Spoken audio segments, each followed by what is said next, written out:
Get right in there, Paul. Thank you. So I learned about crime and punishment when I was 6 years old. I did. Me and my loud, working-class family moved to the quiet neighborhood of West Roxbury. And every day, I had a favorite hobby while my older siblings were outside, I don't know, giving kids wedgies and making up nicknames, giving kids concussions. Every day at 3 o'clock, I watched that gothic soap opera called Dark Shadows. And it was very nice.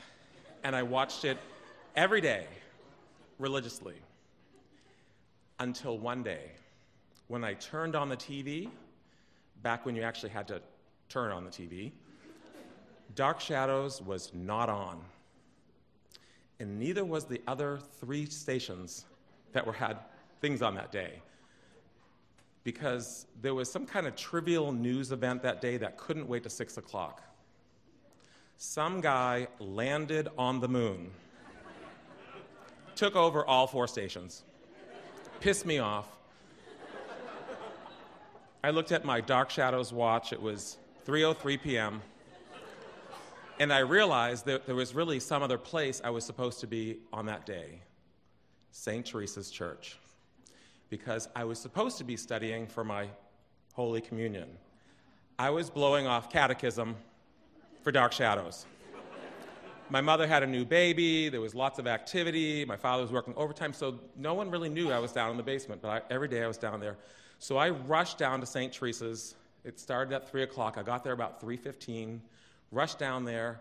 It's been a couple of months since I showed up, you know.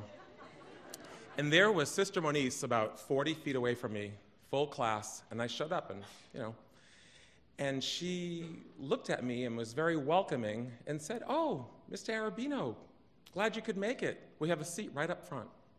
And I didn't really know, like, that's kind of weird. And everyone was looking at me, and there was like this really tenseness in the room. And she's like, "Right up here, like VIP seating right in front of me." So I got there, and right when I was about to sit down, she said, "Now, Mr. Arabino, could you please stand and tell the class?" And I knew what she wanted me to do, because during commercials for Dark Shadows, I studied the 3 things that my older siblings told me I should know: Our Father, Hail Mary, Act of Contrition. 3 prayers, get your Holy Communion in the spring, you show up, you wear white, get lots of food, money. So I knew what she was going to ask me, and I was all ready, like, Hail Mary, full of grace, or Our Father, who art in heaven, hallowed be thy. But no, Sister Moniz said to me to stand up and tell the class why I decided to bless our class with my presence that day. I was not expecting that. So I told the truth. I said, well, usually I watch Dark Shadows, but some guy landed on the moon, so I decided to show up today. And every single child in that room laughed hysterically, not with me, but at me.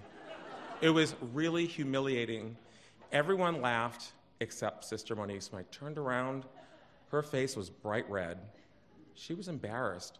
And so she motioned for me to sit down, which I did, but it was a horrible feeling to know that I did something wrong. So apparently, according to Sister Moniz, I committed a crime that day, and that was blowing off catechism. It was not being a good Catholic, not showing up and being selfish.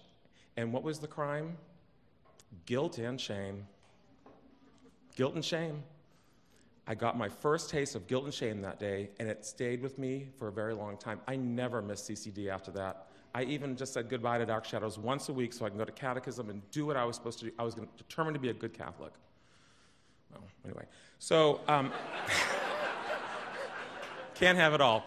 So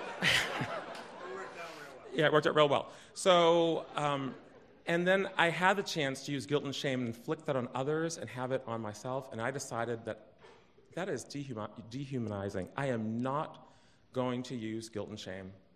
And I chose not to until last year. Yes, I have found that guilt and shame translates really well to the workplace. When you are backed in a corner, it's like riding a bike. It just comes right back to you. And when you're in a meeting with other people and someone's doing what they're not supposed to do, I pull a Sister Moniz. I do. I apply guilt and shame.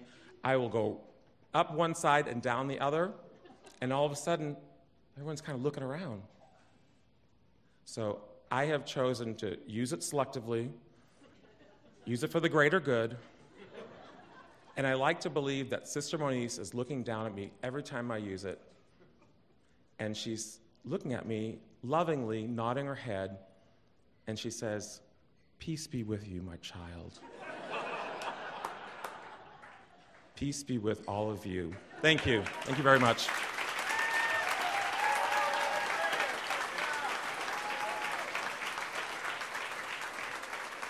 Give it up for Paul!